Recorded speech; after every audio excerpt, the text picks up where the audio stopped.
Simple ಆಗ ಎಲ್ಲಾರ್ಗು ಬರೋದೇ ನಮಗೂ ಬರೋದು, ಏನು ಹೊಸದಾಗಿ ನಮ್ಗೇನು ನೆಂಟ್ರು ಪಂಟ್ರು ಎಲ್ಲ ಇದಾರೆ, ಯಾರು ಇಲ್ಲ ಅಂತ ಹೇಳಿಲ್ಲ, ಎಲ್ಲ ಇದ್ರು. ನಮ್ಗೆ ನಮ್ ತಂದೆನು ಒಂದು ಎಂಪ್ಲಾಯ್ ಅಂತ ನಮ್ಗೆ ಹೆಂಚಿನ ಮನೆಯಲ್ಲಿ ಇಕ್ಕಿದ್ರು. ಎಲ್ಲ ಒಂದ್ 5 ಜನ, ನಾವು ಮಕ್ಕಳು, ಅಪ್ಪ ಅಮ್ಮ, ಒಟ್ಟು 7 ಜನ ನಾವು. ಇಷ್ಟಿದ್ದಲ್ಲಿ ನನಗೆ ಏನಂದ್ರೆ ಮನೆ ನನಗೆ ಚಿಕ್ಕ ವಯಸ್ಸಿಂದ ಯಾರು ಮಾತಾಡ್ಸಲ್ಲ, ಇಲ್ಲ ನೀನ್ ಹೆಂಗಿದ್ಯಾ ಏನು ಎತ್ತ ಅಂತ. ನಾ ಆಟೋಗೆ ಹೋದೆ, ಆಟೋ ಕಲಿತೆ, ಏನ್ ಹೆಂಗಿದ್ಯಾ ಎಷ್ಟಿದ್ಯಾ ಏನ್ ಇದು ಮಾಡೋ ಅಂತ ಇದ್ದಿಲ್ಲ. ದುಡಿಮೆ ಯಾರಿಗ್ ತಂದು ಕೊಡ್ತಾ ಇದ್ರಿ ಸರ್? ದುಡಿಮೆ ಯಾರಿಗ್ ತಂದು ಕೊಡ್ತಾ ಇದ್ರಿ ಸರ್? ಮನೆಗೆ ಕೊಡ್ತಾ ಇದ್ದೆ ಸರ್. ಮತ್ತೆ ಆ ವಿಚಾರಕ್ಕಾದ್ರೂ ನಿಮ್ಮನ್ನ ಪ್ರೀತಿಯಿಂದ ನೋಡ್ತಿರ್ಲಿಲ್ವಾ ಸರ್? ಅಂದ್ರೆ ದುಡ್ಡು ತಂದು ಕೊಡ್ತಾರೆ ಅನ್ನೋ ಕಾರಣಕ್ಕಾದ್ರೂ ಪ್ರೀತಿಯಿಂದ ನೋಡ್ತಿರ್ಲಿಲ್ವಾ ನಿಮ್ಮನ್ನ? ದೇವರಡೆ ಆ ಪ್ರೀತಿ ಏನಂತ ನನಗೆ ಇವಾಗೂ ಗೊತ್ತಿಲ್ಲ. ಅಂದ್ರೆ ನೀವು 7 ಜನ ಅಣ್ಣ ತಮ್ದಿರಾ ಸರ್? ನೀವು ಅಣ್ಣ ತಮ್ದಿರ ಎಷ್ಟು ಜನ ಮಕ್ಕಳು? ಒಂದ್ ಅಣ್ಣ, ನಾನೊಬ್ನು, 3 ಜನ ಹೆಣ್ಣು ಮಕ್ಕಳು. 5 ಜನ ನೀವು? 5 ಜನ ಸರ್. ಒಟ್ಟಲ್ಲಿ 4 ಜನಕ್ಕಿರೋ ಪ್ರೀತಿ ಅದ್ರಲ್ಲಿ ನನಗಿಲ್ಲ ಸರ್ ಆ ಪ್ರೀತಿ. ಮಲ್ತಾಯಿ ಧೋರಣೆ ಅಂತ ಏನೋ ನನಗೆ ಗೊತ್ತಿಲ್ಲ ಸರ್. ನನ್ ಮನ್ಸಲ್ಲಿ ನನ್ಗೆ ಏನೋ ಅನ್ಸ್ಬಿಡ್ತದೆ ಇರೋಲ್ಲ, ನೀವ್ ಹೇಳೋ ತರ ನನ್ ಮನ್ಸಲ್ಲಿ ನನ್ಗೆ ಅನಿಸ್ತದೆ. ಆದ್ರೆ ಯಾರೋ ಮಾತಲ್ಲಿ ಯಾವ್ದು ಆ ತರ ಕಾಣಿಸಿಲ್ಲ. ನನ್ ಮನ್ಸಲ್ಲಿ ಆ ತರ ನೋವು ಆಗುತ್ತೆ, ಇವಾಗೂ ಆಗುತ್ತೆ. ನಾನು ಜಾಸ್ತಿ ಒಂಥರ ಹೇಳ್ಬೇಕು, ಹೇಳ್ಕೊಳಕ್ಕೆ ನನಗೆ ಒಂದೊಂಥರ ಬೇಜಾರಾಗುತ್ತೆ ಸರ್. ನಂದು ಯಾವ ತರ ಹೇಳ್ಬೇಕು ಏನು ಅಂತ. ಈ ತರ ಇದ್ದೆ ಸರ್ ನಾನು. ಏನೋ ಮನೆಯಲ್ಲೇ ಇದ್ದೆ ಸರ್. ಮನೆಯಲ್ಲಿ ನಾನ್ ಬಂದು ಒಂದು 14-15 ವರ್ಷದಿಂದ ಕೆಲಸ ಮಾಡ್ತಾ ಇದ್ದೀನಿ ಸರ್. ನನ್ಗೆ ಓದ್ ಬಂದು ಭಾರಿ ಕಡಿಮೆ. 7ನೇ ಕ್ಲಾಸು, ಅದು 7ನೇ ಕ್ಲಾಸ್ 2 ಸಾರಿ ಓದಿದ್ದೀನಿ. 5ನೇ ಕ್ಲಾಸ್ ಸ್ಕೂಲ್ ಬಿಟ್ಟು ಬಂದೆ. ಮತ್ತೆ ಓದ್ಬೇಕು ಅಂತ ಆಸೆ ಆಯ್ತು. ಮನೆಗೆ 1-2 ವರ್ಷ ಬಿಟ್ಟು 5ನೇ ಕ್ಲಾಸ್ ಮತ್ತೆ ಸೇರ್ಸಿದ್ವಿ. 2 ವರ್ಷ ಓದ್ದೆ, ಅರ್ಧಂಬರ್ಧ ಓದು. ನನ್ಗೆ ಇವಾಗ ಬಂದು ಅಮ್ಮ ಅವ್ರಿಗೆ ಗೊತ್ತಾಗಲ್ಲ. ಅದ್ರಲ್ಲಿ ಇವಾಗ ಐ ಅಂತೀನಲ್ಲ, ಅದೊಂದು 4-5 ವರ್ಷ ಅಕ್ಷರನೇ ಗೊತ್ತಿರೋದು. ನಾನು ಇಂಗ್ಲಿಷ್ ನೋಡ್ಸ್ಬ ದೇವ್ರು ಒಂದ್ ಸ್ವಲ್ಪ ಸಹಾಯ ಮಾಡ್ತಾ ಇದ್ದಾರೆ, ಅದಕ್ಕೆ ನಾನು ತಪ್ಪು ಹೇಳಲ್ಲ. ಈ ತರ ಮನೆಯಲ್ಲಿ ನಾನು ಹೇಳ್ದಾಗ ನನ್ಗೆ ನಾನು ಇಷ್ಟ ಬಂದಾಗ ಬಿಟ್ಬಿಟ್ರು ಸರ್ ನನ್ನ. ಒಂದು ಸುಮಾರು 3-4-5 ವರ್ಷನೇ ನನ್ನ ರೋಡ್ ಮೇಲೆ ಬಿಟ್ಬಿಟ್ರು. ಆಟೋ ಓಡಿಸ್ತಾ ಇದ್ನಲ್ಲ ಸರ್, ಸ್ಟಾರ್ಟ್ ಆಗೇ ಮಲ್ಕೊಳ್ಳೋದು, ಮದುವೆ ಇಲ್ಲ ಏನಿಲ್ಲ, ವಯಸ್ಸು ಹುಡ್ಗಾನೆ, ಸ್ಟ್ಯಾಂಡಾಗೆ ಮಲ್ಗೋದು. ಅಲ್ಲೇ ನನ್ಗೆ ಬೇಕಾದ್ರೆ ನಾ ಇರ್ಬೋದು. ಎಲ್ಲೋಗಿದ್ದಾನೆ ನನ್ನ ಮಗ? ಇಲ್ಲ ಸರ್. ಯಾಕ್ರೆ ಆ ಮಾತು ಯಾರು ಕೇಳಿಲ್ಲ, ಅಣ್ಣನೂ ಕೇಳಿಲ್ಲ, ಅಕ್ಕನೂ ಕೇಳಿ, ಅಮ್ಮನೂ ಕೇಳಿಲ್ಲ, ಅಪ್ಪನೂ ಕೇಳಿಲ್ಲ, ಸ್ವಂತವ್ರು ಯಾರು ಕೇಳಿಲ್ಲ. ನಾನು ಅವತ್ತಿದ್ದು ಇಷ್ಟೇ ಇದೇ ಮನೆಯಾಗ. ಏನೋ ಒಂದೊಂದ್ಸರಿ ಹತ್ಕೊಂಡ್ಬಿಡ್ತೀನಿ ಸರ್ ನಾನೇ ಯೋಚನೆ ಮಾಡ್ಕೊಂಡು ಹತ್ಕೊಂಡ್ಬಿಟ್ಟು ಈ ತರ ಬಿಟ್ಬಿಟ್ರು. ನನ್ ಮನ್ಸಲ್ಲಿ ಏನಿತ್ತು ಗೊತ್ತಾ ಸರ್? ನಾನು 14-15 ವರ್ಷಕ್ಕೆ ಕೆಲ್ಸಕೋತಾ ಇದ್ದೆ, ಅಲ್ಲಿ ಇಲ್ಲಿ ಕೆಲ್ಸಕ್ಕೆ ಸಂಬಳ ತಗೊಂಡ್ಬಂದು 200-300, ಅವಾಗ ಒಂದ್ ದಿವ್ಸಕ್ಕೆ ₹1 ಕೆಲ್ಸ ನನಗೆ ಪೇಮೆಂಟ್ ಇತ್ತು. ಚಿಕ್ಕದಾಗಿ ಕೆಲಸ ಮಾಡ್ತಾ ಇದ್ದೆ. ಆಮೇಲೆ ₹350 ಹೋದೆ. ಎಲ್ಲ ಒಂದ್ ಕಂಪ್ನಿಗೆ ಹೋದಾಗ ₹350 ತಿಂಗಳಿಗೆ. ಎಲ್ಲಾ ಕಷ್ಟ ಬಿದ್ದು ಏನೋ ಒಂದ್ ಅಷ್ಟೋ ಕೊಡ್ತಾ ಇದ್ದೆ. ಅವಾಗೆಲ್ಲ ಏನು ನಾನು ಖರ್ಚು ಮಾಡ್ತಾ ಇದ್ದಿಲ್ಲ ಸರ್. ನನ್ಗೇನ್ ಖರ್ಚಿತ್ತು ಏನಿದ್ದಿಲ್ಲ ಅವಾಗ. ಹೆಂಗೆ ನನ್ನ ಜೀವನ ನನಗೆ ಉಲ್ಟಾ ಆಗೋಯ್ತು ಏನಕ್ಕೆ ಗೊತ್ತಿಲ್ಲ ಸರ್. ನನ್ ಗಮನಿಸಿಲ್ಲ, ತಿಂದ ಇಲ್ಲ ಅಂತ ಕೇಳಿಲ್ಲ. ನಾನು ಯಾವ ತರ ನಿಮ್ಗೆ ಹೇಳ್ಬೇಕು? ಆದ್ರೆ ನಿಮ್ ಲೈನ್ ಸಿಕ್ಬಿಟ್ಟಿದೆ ನನಗೆ. ಸ್ವಲ್ಪ ಮೊದ್ಲೇ ನಾನು ಏನಾದ್ರು ಯೋಚನೆ ಮಾಡ್ಕೊಂಡಿದ್ರೆ 4 ಮಾತು ಕರೆಕ್ಟ್ ಆಗಿ ಹೇಳ್ತಾ ಇದ್ದೆ. ಇವಾಗ ಹೇಳಕ್ಕೂ ಬರ್ತಾ ಇಲ್ಲ, ಹೇಳ್ದೆ ಇರೋಕ್ಕೂ ಆಗ್ತಾ ಇಲ್ಲ. ಹಾಗೆ ನೀವು ಆಟೋ ಓಡಿಸ್ಕೊಂಡಿದ್ರಿ, ಬಟ್ ಆಮೇಲೆ ಏನಾದ್ರು ಮದುವೆ ಆಯ್ತಾ? ಹೌದು ಸರ್, ನಾನೇ ಮಾಡ್ಕೊಂಡೆ ಸರ್. ಅಂದ್ರೆ ಅಪ್ಪ ಅಮ್ಮ ಆ ವಿಚಾರದಲ್ಲಿ ಭಾಗವಹಿಸ್ಲಿಲ್ವಾ? ಅದೇ ಸರ್, ನಾನು ಓದೆ ಸರ್. ಇದು ನಿಜ ಒಂದು ಮಾತು ಹೇಳ್ಬಿಡ್ತೀನಿ ಸರ್. ಮದುವೆ ಮಾಡ್ಕೊಬೇಕು ಅಂತ ತೀರ್ಮಾನ ಮಾಡ್ಕೊಂಡೆ. ಆಟೋ ಓಡಿಸ್ತಾ ಇದ್ದೆ, ಅಲ್ಲಿ ಇಲ್ಲಿ ಮಲಗ್ತಾ ಇದ್ನಲ್ಲ ಸರ್. ನನ್ಗೊಂಥರ ಮೈಂಡ್ ಅಲ್ಲಿ ಕೆಟ್ಟ ಗುಣಗಳು ಶುರು ಆಗೋಯ್ತು ಸರ್. ರೋಡ್ಗಳಲ್ಲಿ ಅಲ್ಲಿ ಇಲ್ಲಿ ಮಲಗೋವಾಗ ನನಗೆ ಬ್ಯಾಡ್ ಹ್ಯಾಬಿಟ್ಸ್ ಎಲ್ಲ ನನ್ನ ಕಣ್ಮುಂದೆನೇ ನಡೀತಾ ಇತ್ತು. ನನ್ಗ ಆ ಪ್ರಕಾರ ಹೋಗಿ ಸ್ವಲ್ಪ ಮನ್ಸಲ್ಲಿ ಬೇಜಾರಾಗ್ತಾ ಇತ್ತು. ಅಂದ್ರೆ ಯಾವ ತರ ನಾವೀಗ ಯಾವ ತರ ಬ್ಯಾಡ್ ಹ್ಯಾಬಿಟ್ಸ್ ಸರ್? ನಾವ್ ಮಲ್ಗೋ ಜಾಗದಾಗ ಅಲ್ಲಿ ಇಲ್ಲಿ ಲೇಡೀಸ್ ಅವ್ರು ಇವ್ರು ಓಡಾಡ್ತಾ ಇದ್ರು. ನಮ್ಗೆ ಒಂದ್ 2-3 ಗೊತ್ತಿರೋರು ಅಲ್ಲಿ ಇಲ್ಲಿ ಹೋಗೋದು ಬರೋದು ನೋಡ್ತಾ ಇದ್ದೆ ನಾನು. ಅಂದ್ರೆ ನನ್ ಮನ್ಸಲ್ಲಿ ನಾನು ಈ ತರ ಹೋಗೋದು ಒಂಥರ ಇಷ್ಟ ಆಗಿಲ್ಲ, ಮನ್ಸಿಗಾಗಿಲ್ಲ. ಬಟ್ ನಿಮ್ ಜೊತೆಲೇ ಇದ್ದವರು ಹಾಗೆ ಲೈಂಗಿಕ ಸುಖಕ್ಕೋಸ್ಕರ ತಪ್ಪು ದಾರಿ ಹಿಡಿದಿದ್ರು. ನಿಮ್ ಜೊತೆ ಇದ್ದವರೇ ಲೈಂಗಿಕ ಸುಖಕ್ಕೋಸ್ಕರ ತಪ್ಪು ದಾರಿ ಹಿಡಿದಿದ್ರು. ಹೋಗ್ತಾ ಇದ್ರು ಸರ್ ಆ ವಯಸ್ಸಾಗ. ಅದೇ ಕೆಲ್ಸದಲ್ಲಿ ಹೋಗ್ತಾ ಇದ್ದಿಲ್ಲ. ಅಲ್ಲೆಲ್ಲ ಬಂದು 1 ಸರಿ 2 ಸರಿ ಯಾರೋ ಬರ್ತಾ ಇದ್ರು, ಹೋಗ್ತಾ ಇದ್ರು, ಅವ್ರೆಲ್ಲ ಹೋಗ್ತಾ ಇದ್ರು. ನನ್ಗೆ ಅದು ನೋಡ್ತಾ ನೋಡ್ತಾ ನಾನು ಹೋಗ್ಬಿಡ್ತೀನೇನೋ ಅನ್ನೋ ಒಂಥರ ನನಗೆ ಭಯ ಬಂದ್ಬಿಡ್ತು ಸರ್. ನನಗೆ ಒಂಥರ ಅದು ನನಗೆ ಸುಮಾರು ನನ್ನ ಮೈಂಡಲ್ಲೇ ಚಿಕ್ಕ ವಯಸ್ಸಿಂದ ಅದೊಂದು ಬುದ್ಧಿ ಇತ್ತು ನನಗೆ. ನೋಡಿ, ನಾನು ತುಂಬಾ ಏನಂದ್ರೆ ಹೆಣ್ಣಿನ ಮೇಲೆ ಬೇರೆ ತರ ಗೌರವ ಇತ್ತು. ಆದ್ರೂನು ಏನೋ ಅದ್ರ ಬಗ್ಗೆ ನನ್ ಹೆಂಗೆ ಹೇಳಕ ನಿಮ್ಗೆ ಅರ್ಥ ಆಗಕ್ಕೆ ನಾನು ಹೇಳೋ ತರ ಆಗಿಲ್ಲ. ಆ ತರ ಒಂದು ಮೈಂಡ್ ಸೆಟ್ ಅಲ್ಲಿ ಬದುಕಿದವ್ನು ಏನ್ ಮಾಡ್ದೆ, ನನ್ನ ಫ್ರೆಂಡ್ ಒಬ್ಬ ಇದ್ದ ಸರ್, ಹಳ್ಳಿ ಕಡೆಯಿಂದ ಬಂದು ಇಲ್ಲಿ ಗಾಡಿ ಓಡಿಸ್ತಾ ಇದ್ದ. ಅವನ ಹತ್ರ ಏನಂದೆ, ಸ್ವಲ್ಪ ಡ್ರಿಂಕ್ಸ್ ಮಾಡ್ತೀನಿ ಸರ್, ಇಲ್ಲ ಅಂತ ಹೇಳಿಲ್ಲ.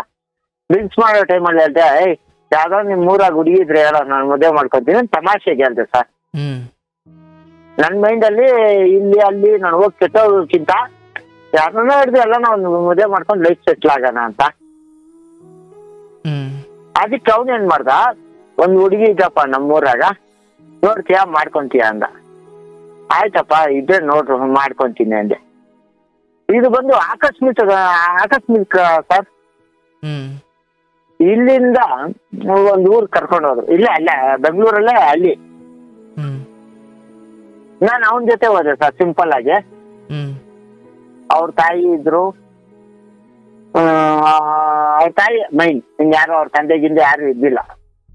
ಹೋಗಿದ ತಕ್ಷಣ ಏನ್ ಮಾಡಿದ್ರು ಅಂದ್ರೆ, ಏನ್ ಮಾತಾಡ್ದು ಅದು ಸ್ವಲ್ಪ ನನ್ಗೆ ಆವತ್ತಿನ ಕ್ಲಿಯರ್ ಮೈಂಡ್ ಅಲ್ಲಿ ಅಷ್ಟು ಕರೆಕ್ಟ್ ಆಗಿ ಗೊತ್ತಿಲ್ಲ ಸರ್. ಹೋದ್ವಿ ಬಂದ್ವಿ, ಸುಮ್ನೆ ಅದೇನು ನೋಡ್ದ್ನೋ ಏನ ಅವ್ರ ತಾಯಿ ಹತ್ರ 1-2 ಮಾತು ಮಾತಾಡಿದ್ವಿ ಅಷ್ಟೇ. ಸುಮ್ನೆ ಅವ್ನ್ ತೋರ್ಸ್ಲಾ ಹೋದೆ ಬಂದೆ. ಆಟೋ ಮೀಟಿಂಗು ಬೇಕಾಗೋಯ್ತು ಸರ್ ಅದು ಹುಡುಗಿ. ನಿಮ್ ಮನೆಯವ್ರಿಗೆ ಹೇಳುದ್ರ? ಇಲ್ಲ ಸರ್, ಅವಾಗ ಹೋಗೋ ದಿವಸ ಯಾರಿಗೂ ಹೇಳಿಲ್ಲ. ಸೆಟ್ ಆಗಿ ಹುಡುಗಿ ನೋಡೋದು ಸೆಟ್ ಆಯ್ತು ಅಂತಲಾದ್ರೂ ಹೇಳುದ್ರ?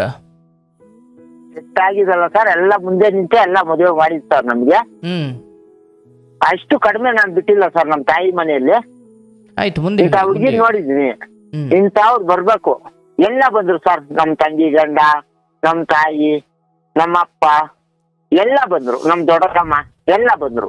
ಆದ್ರೆ ಇದು ನೋಡೋ ಎಡವಟ್ಟು ನಾನು ಹೋಗಿ ನೋಡ್ತೀನಿ, ಹ್ಞೂ ಅಂದ್ಬಿಟ್ಟವ್ರೆ. ಆಲ್ರೆಡಿ ಅಲ್ಲಿ ಆಗಿರೋದು ಒಂದೇ ಒಂದು ಕಿತಾಪತಿ ಸರ್ ನನಗೆ. ಆಲ್ರೆಡಿ ಆ ಹುಡುಗಿಗೆ ಮದುವೆ ಆಗಿತ್ತು, ನನ್ಗೆ ಗೊತ್ತಿಲ್ಲ ಆ ವಿಷಯ. ಬಟ್ ನಿಮ್ ಫ್ರೆಂಡಿಗೆ ಗೊತ್ತಿತ್ತ? ಅದು ಹೆಂಗ್ ಹೇಳಿದ್ರಂದ್ರೆ, ಅವ್ರ ತಾಯಿ ನನ್ಗೆ ಹೇಳಿದ್ರು ಏನಂತ, ಚಿಕ್ಕ ವಯಸ್ಸಲ್ಲಿ ಹಳ್ಳಿಗಳ ಕಡೆ ಶಾಲೆ ಆಗ್ಬಿಟ್ಟು ಏನು ಗೊತ್ತಿಲ್ಲದೆ ಮದುವೆ ಮಾಡ್ಬಿಟ್ಬಿಡ್ತೀವಿ, ಆ ತರ ಆಗಿದ್ದು ಮದುವೆ ಅಷ್ಟೇ. ಎಲ್ಲೂ ಹೋಗಿ ಅವ್ರು ನೋಡಿಲ್ಲ, ಅವ್ರ ಜೊತೆ ಇದ್ದಿಲ್ಲ. ಚಿಕ್ಕ ವಯಸ್ಸಲ್ಲಿ ಹೆಸರಿರ್ತಾರೆ ಏನೋ. ನನ್ಗೂನು ಈ ತರ ಎಲ್ಲ ಸ್ಟೋರಿ ಪಿಕ್ಚರ್ಗಳೆಲ್ಲ ನೋಡ್ದಂಗೆ ನನ್ಗೂ ಆ ತರ ಒಂದು ಅಭಿಪ್ರಾಯ ಇತ್ತು. ಚಿಕ್ಕ ವಯಸ್ಸಲ್ಲಿ ಹೆಸರಿರ್ತಾರಂತೆ, ಮದುವೆ ಮಾಡ್ಬಿಡ್ತಾರಂತೆ, ಆ ತರ ಮಾಡಿರೋದು. ಒಂದ್ ದಿವಸನ ಅವ್ರ ಜೊತೆ ಬಾಳಿಲ್ಲ, ಅವ್ರ ಜೊತೆ ಹೋಗಿಲ್ಲ ಅಂತ ಹೇಳ್ಬಿಟ್ಟು ಒಂದ್ ಸ್ವಲ್ಪ ಚಿಕ್ಕದಾಗ ಸುಳ್ಳು ಹೇಳಿದ್ರು. ಚಿಕ್ಕದಾಗ ದೊಡ್ಡದಾಗ ಅದು ಸುಳ್ಳು ಹೇಳಿದ್ರು ನನಗೆ. ಆವತ್ತಿನ ದಿವಸ ಅದೇ ಟೈಮಲ್ಲಿ ನನ್ಗೆ ಗೊತ್ತಿಲ್ಲ. ಆಯ್ತಮ್ಮ ಹೆಂಗಿದ್ರೇನ ಅಂತ ಬಂದ್ಬಿಟ್ಟೆ ಸರ್. ಏನ ನನ್ನ ತಲೆ ಮೇಲೆ ದೇವ್ರು ಸ್ವಲ್ಪ ಕಷ್ಟ ಕೊಟ್ಟವನೆ. ಅದು ಏನಿದ್ರು ಆ ತರ ಆದ್ಮೇಲೆ ಏನ್ ಮಾಡಿದ್ರು ಅಂದ್ರೆ, ಹೋದ್ವಿ ಮತ್ತೆ ಭಾರಿ ಹುಷಾರ್ ಮಾಡಿರ್ತಾರೆ ಅವರು. ಏನು ರಿಜಿಸ್ಟರ್ ಆಫೀಸಲ್ಲಿ ಸೈನ್ ಬೇಕು, ನಮ್ ನೆಂಟ್ರು ಬೇಕು, ನಮ್ಮವ್ರು ಬೇಕು ಎಲ್ಲ. ಆದ್ರೆ ಅವ್ರು ಮಾತ್ರ ಭಾರಿ ಕಿಲಾಡಿ ಮಾಡಿದ್ರು ಕೆಲಸ ಮಾಡ್ಲಿ. ನಾನು ಅಮಾಯಕನಾಗ ಹೋಗ್ಬಿಟ್ಟೆ ಸರ್. ಎಲ್ಲ ಮಾಡಿದ್ರು, ಏನ್ ಮಾಡಿದ್ರು ಅಂದ್ರೆ ಆದ್ರೆ ಅವರು ಹೆಣ್ಮಗುನ್ ಕೊಡೋರು ಎಷ್ಟು ಹುಷಾರ್ ಮಾಡ್ಬೇಕು ಅಷ್ಟು ಹುಷಾರು ಮಾಡಿದ್ರು. ಮಾಡಿದಾಗ ಹೋಗಿ ನೋಡ್ಕೊಂಡ್ ಬಂದ್ವಿ. ಅಂತ ಗಂಟೆ ಸುಮ್ಮನೆ ಇದ್ರು, ಹೆಣ್ ನೋಡಕ ಬರಕ ಫ್ರೆಂಡು ಎಲ್ಲ. ಲಾಸ್ಟ್ ಅಲ್ಲಿ ಏನಾಯ್ತು, ನಮ್ಗೆ ರಾಶಿ ಫಲ ನೋಡೋ ಗಂಟ, ಮುಹೂರ್ತ ಇಕ್ಕೋ ಗಂಟ ಎಲ್ಲ ನನ್ನ ಸಮಾಧಾನದಾಗೆ ನೋಡ್ಬಿಟ್ಟು ಎಲ್ಲ ಹತ್ರ ಬಂದ್ಮೇಲೆ ಏನ್ ಮಾಡ್ಬಿಟ್ರು ಅಂದ್ರೆ, ನಿಮ್ ಮನೆಯವ್ರು ಬರ್ಬೇಕು, ನಿಮ್ಮ ಅಕ್ಕ ತಂಗಿ ಬರ್ಬೇಕು, ಇಲ್ಲಾಂದ್ರೆ ಆಗಲ್ಲ ಒಂಥರ ಕಿರ್ಕುಳ ಕೊಟ್ರು.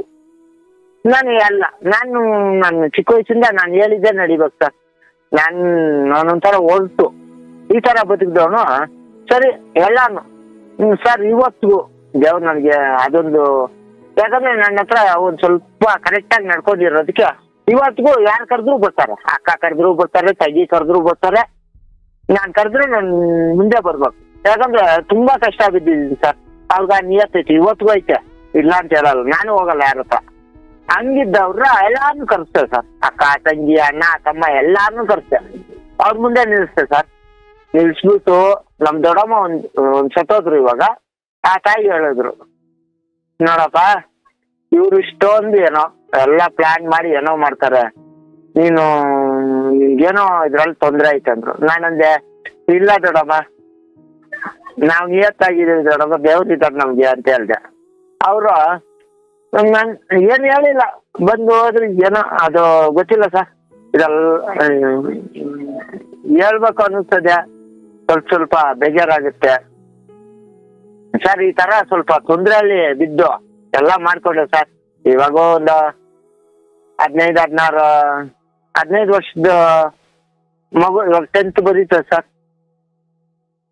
ಹಲೋ, ಅವ್ರಿಗೆ ಬೇರೆ ಮದುವೆ ಆಗಿತ್ತು ಅಂತ ನಿಮ್ಗೆ ಯಾವಾಗ ಗೊತ್ತಾಯ್ತು ಸರ್? ನಂದು ದೊಡ್ಡ ಮಗಳು ಆದ್ನಲ್ಲ ಸರ್. ಓಹೋ, ಅಂದ್ರೆ ಅಲ್ಲಿವರೆಗೂ ಗೊತ್ತಿರ್ಲಿಲ್ವಾ? ಇಲ್ಲ, ಸುಮ್ಮನೆ ಮಾತಲ್ಲಿ ಕೇಳಿದ್ ಸರ್. ಹುಡುಗಿ ನೋಡಿದಾಗ ಈ ತರ ಯಾವಾಗ ಹೆಸರಿಕ್ಕಿ ನಾವು ಆಯ್ತು. ಈಗ ಅವ್ರು ಹೇಳಿದ್ರು ಬಾಲ್ಯ ವಿವಾಹ ತರ ಏನೋ ತೊಟ್ಲಲ್ಲ ಇದ್ದಾಗಲೇ ಆಗಿತ್ತು ಅಂತ. ಬಟ್ ಇದು ಅದಕ್ಕಿಂತ ಮೀರಿ ಏನೋ ಆಗಿದೆ ಅಂತ ನಿಮ್ಗೆ ಯಾವಾಗ ಗೊತ್ತಾಯ್ತು ಅಂತ? ಸರ್ ನನ್ನ ಮಗಳು ಹುಟ್ಟಿದ್ಮೇಲೆ ಸರ್. ಅಂದ್ರೆ ಅದು ಯಾರಿಂದ ಗೊತ್ತಾಯ್ತು ಸರ್? ಅವ್ರ ಮನೆಗೆ ಹೋಗಿದ್ದೆ ಸರ್. ಅವ್ರ ರಿಲೇಷನ್ ಮನೆಗೆ ಈ ಫಂಕ್ಷನ್ ಕರೀತಾರಲ್ಲ ಸರ್, 1-2 ದಿವಸ ಇದ್ದೋಗು, 3 ದಿವಸ ಇದ್ದೋಗು ಅಂತ.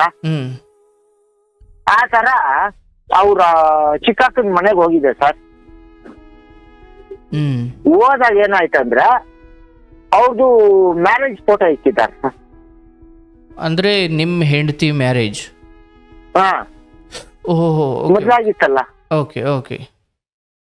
ನನಗೆ ಆ ಫೋಟೋ ನೋಡಿದ್ರೆ ಕೈ ಕಾಲೆಲ್ಲ ವೈಬ್ರೇಷನ್ ಬಂದ್ಬಿಡ್ತ. ಅಂದ್ರೆ ಆ ಫೋಟೋದಲ್ಲಿ ಇದ್ದ ಪತಿರಾಯ ಬೇರೆ ಅಲ್ಲ ಸರ್. ಇವರು ಹೇಳಿದೆ ಸುಳ್ಳು. ಯಾವಾಗ ಸುಮ್ಮನೆ ಹೆಸರಿಗೆ ಕಳ್ಸಿದೀವಿ ಅಂತ, ಮದುವೆನೇ ಮಾಡಿದಾರ ಅಂತ ನನ್ಗೆ ಹೇಳಿಲ್ಲ ಸರ್ ಇವರು. ಅದೇ ಆ ಫೋಟೋದಲ್ಲಿ ಏನಿತ್ತು ಅಂತ ಸರ್? ಆ ಫೋಟೋದಲ್ಲಿ ಏನಿತ್ತಪ್ಪ? ಭಯ ಆಗುವಂಥದ್ದು, ಆಶ್ಚರ್ಯ ಆಗುವಂಥದ್ದು ಆ ಫೋಟೋದಲ್ಲಿ ಏನಿತ್ತು? ಇವಾಗ ಮದುವೆ ಆಗೋ ವಯಸ್ಸಲ್ಲಿ ಮದುವೆ ಆಗಿದ್ದಾರೆ ಇಬ್ರು. ಆ ತರ ಭಯ ನನಗೆ. ಇವ್ರು ಹೇಳಿದ್ದು ಏನು ಗಂಡನೇ ಗೊತ್ತಿಲ್ಲ. ಸರಿ, ಆ ಮದುವೆ ಆಗಿರೋ ಹುಡುಗನ್ ಫೋಟೋ ಅಲ್ಲಿ ಇತ್ತು ಸರ್. ಇಬ್ರು ಮದುವೆ ಆಗಿ ರಿಯಲ್ ಆಗಿ ಐತೆ ಫೋಟೋ ಸರ್. ಓಹೋ, ಅಂದ್ರೆ ಅದು ನಿಮ್ಮ ಅವ್ರ ನೆಂಟರ ಮೇಲೆ ಸಿಕ್ಕಿದ್ದು? ಹೌದು ಸರ್. ಅವ್ರು ಯಾಕೆ ಮಾಡಿಕೊಂಡಿದ್ರು ಗೊತ್ತಿಲ್ಲ ಸರ್. ಇದೆಲ್ಲ ಪ್ರಶ್ನೆ ಮಾಡಿದೆ ಸರ್ ನಾನು. ಅಲ್ಲಿ ಫೋಟೋ ಸಿಕ್ಬಿಡ್ತು. ಆವಾಗ ನನ್ನ ಮಿಸಸ್ ಪ್ರೆಗ್ನೆಂಟ್. ಆಯ್ತು, ಯಾವ್ದೋ ಚಿಕ್ಕ ವಯಸ್ಸಲ್ಲಿ ನಿಮ್ ಮದುವೆ ಆದ್ರು ಅಂದ್ರು. ನೋಡಿದ್ರೆ ಇವಾಗ ನೋಡಿದ್ರೆ ನಿಮ್ಗೆ ಚೆನ್ನಾಗಿ ವಯಸ್ಸಿರೋಗೆ ಮದುವೆ ಮಾಡಿದ್ದೀರಾ. ಈ ತರ ಒಂದ್ ಫೋಟೋ ನಾನ್ ಕತ್ಕೊಂಡ್ ಬಂದ್ಬಿಟ್ಟೆ ಸರ್. ಅಲ್ಲಿ ಫೋಟೋ ನೋಡಿದಾಗ ಆ ಪ್ರೇಮಿಂದ ಒಂದ್ ಫೋಟೋ ಎತ್ತಿ ಜಾಬಲ್ಲಿ ಇಟ್ಕೊಂಡ್ ಬಂದ್ಬಿಟ್ಟೆ. ಇವ್ರು ಹೇಳಿದೆಲ್ಲ ಸುಳ್ಳ ನಿಜನ ಕೇಳೋಣ ಡೈರೆಕ್ಟ್ ಆಗಿ ಅಂತ ಎತ್ಕೊಂಡ್ಬಂದು ನಾನು ಮದುವೆ ಆದಾಗಿಂದ ಸಪ್ರೇಟ್ ರೂಮ್ ಮಾಡಿ ಮನೆಯಾಗ ಮಡಗಿದ್ದೆ ಸರ್ ನಮ್ಮ ಮಿಸಸ್ನ. ಇಲ್ಲಿ ಬಂದು ಆ ಫೋಟೋ ತೋರಿಸ್ತೀನಿ. ಚಾಕು ಎತ್ಕೊಂಡ್ಬಿಟ್ಟವಳೆ. ಅವಾಗ ಒಂದು 5-6 ತಿಂಗಳು ಪ್ರೆಗ್ನೆಂಟ್ ಇರ್ಬೇಕು ಅವಳು. ಎತ್ಕೊಂಡ್ ಚುಚ್ಕೊಂಡ್ಬಿಡ್ತೀನಿ, ನಾನು ಸತ್ತೋಗ್ತೀನಿ. ಇದೆಲ್ಲ ಪ್ರಶ್ನೆ ಮಾಡಬಾರ್ದು. ನಾನ್ ಸಪ್ರೇಟ್ ಇದ್ದೀನಿ, ನನ್ಗೆ ಕೈ ಕಾಲು ನಡ್ಕ. ಅಷ್ಟೇ ಫೋಟೋ ಎತ್ತಿದ್ರೋಗೆ ಹೆಂಗ್ ಕೇಳೋದು ಎತ್ತ ಅನ್ನೋ ಒಂಥರ ಭಯ. ಈ ಕಡೆ ಎರಡು ಪ್ರಶ್ನೆ ಮಾಡಿದ್ರೆ ಇದೊಂಥರ ಭಯ. ತುಂಬಾ ಎದುರಿಸ್ಬಿಟ್ರು ಸರ್, ನಾನು ಸಾಯ್ತೀನಿ ನಾನ್ ಲೈಫ್ ಎಲ್ಲ ಹೆದರಿಕೆಲ್ಲ ಬಿಟ್ಟಿದ್ದೀನಿ ಸರ್. ನಾನು ಈ ತರ ಎದುರಿಸಿ ಮಾಡ್ಲು ಕಣ್ಣಾಗ ನೀರ್ ಹಾಕೊಂಡು ಆಯ್ತು ಬಿಡಮ್ಮ, ಮುಂದೆ ನಾ ಮಾತಾಡಲ್ಲ, ನಾ ಕೇಳಲ್ಲ ಅಂತ ಬಿಟ್ಬಿಟ್ಟೆ. ಮತ್ತೆ ಇದು ಸುಮಾರು ದಿವಸ ಹೋಗ್ಬಿಡ್ತು. ಅವ್ರ ದೊಡ್ಡಮ್ಮ ಒಬ್ರು ಬಂದ್ರು ಸರ್. ಯಾರು ಅಂದ್ರೆ ಅವ್ರ ಅಕ್ಕನ್, ಅವ್ರ ತಾಯಿಗೆ ಅಕ್ಕ. ಒಂದ್ ದಿವಸ ಇದೆಲ್ಲ ಮಾಡ್ತು. ಸುಮಾರು ದಿವಸ ಆದ್ಮೇಲೆ ಬಂದ್ರು.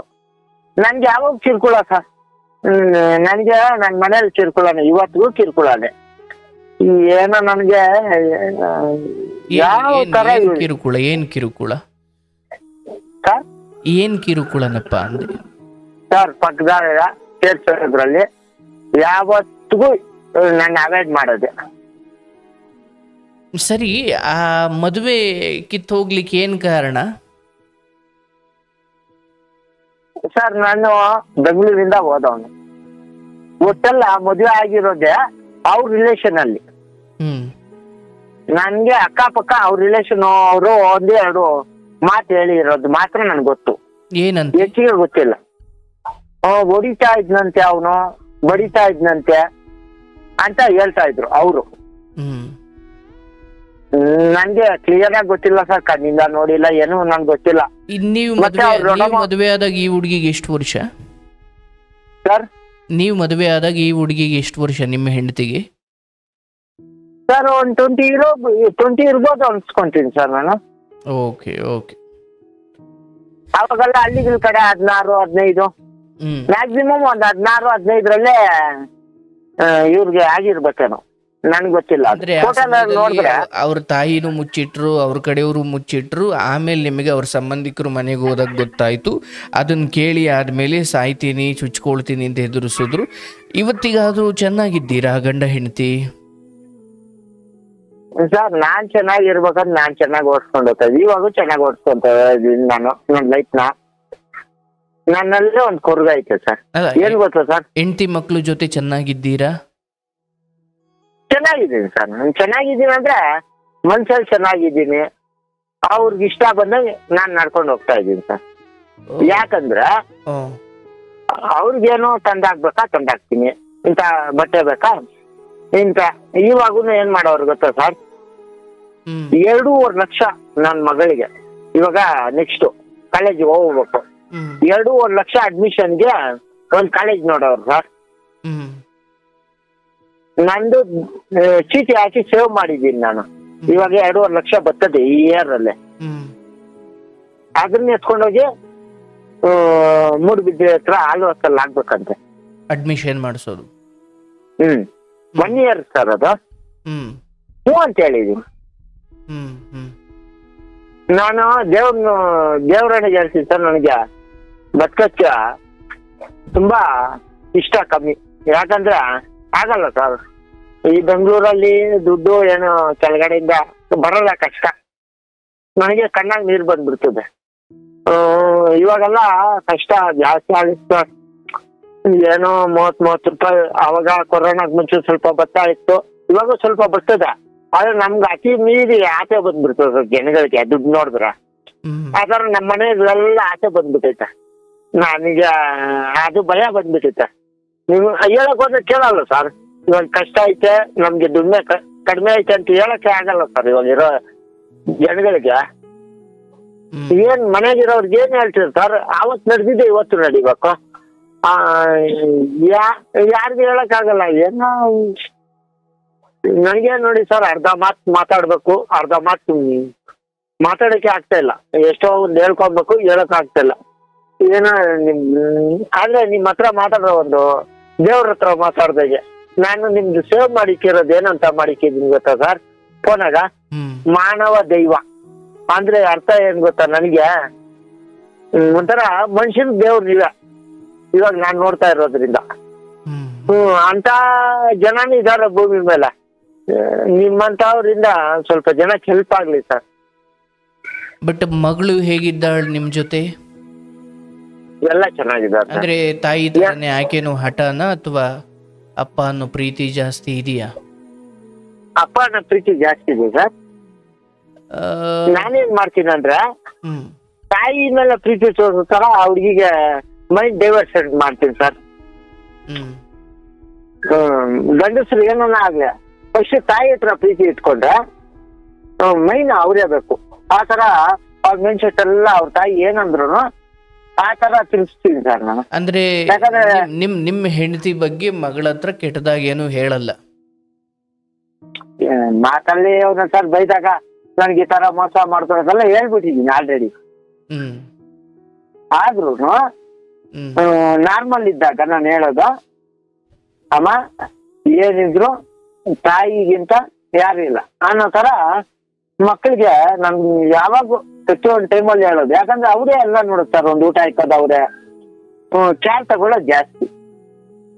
ಅದ್ರಿಂದ ಇವತ್ತಿಗೂ ಅಷ್ಟೇ ನಿಮ್ ತಾಯಿ ಹೇಳ್ದಂಗೆ ಕೇಳು ಅಷ್ಟೇ ನನ್ ಬುದ್ಧಿ ಸರ್. ಸರ್ ಒಂದ್ ಹೆಣ್ಣು ನಮ್ಗೆ ಸ್ವಲ್ಪ ನೋವು ಕೊಟ್ರು ನಾವು ಅದ್ರ ಬಗ್ಗೆ ತಲೆ ಕೆಡ್ಸ್ಕೊಂಡ್ಬಾರ್ದು ಸರ್. ಅವ್ರು ಚೆನ್ನಾಗಿರ್ಬೇಕು ಸರ್, ಅಷ್ಟೇ ನಾನು ಹೇಳೋದು. ನನ್ ನೋವು ನಾನೇ ತಿನ್ಕೊಂಡ್ಬಿಡೋಣ. ಹೋಟೆಲ್ ನೀನು ಒಳ್ಳೆಯವನ ಕೆಟ್ಟವನಂದ್ರೆ ನಾನ್ ಗೊತ್ತು, ಅವ್ರಿಗೆ ಗೊತ್ತು, ನಮ್ ಮಿಸ್ಸಸ್ಗೆ ಗೊತ್ತು ಸರ್. ಯಾವ ಭಿಕ್ಷು ಮದುವೆ ಆಗ್ದಾಗ ನಾನ್ ಮದುವೆ ಆಗಿರೋದು. ನಾನ್ ಮದುವೆಯಲ್ಲಿ ಏನ್ ಕೊಟ್ಟವ್ರ ಗೊತ್ತಾ ಸರ್? ಒಂದ್ 20,000 ದುಡ್ಡು ಕೊಟ್ರು ನನ್ ಮದ್ವೆ ಆಗೋ ಟೈಮಲ್ಲಿ.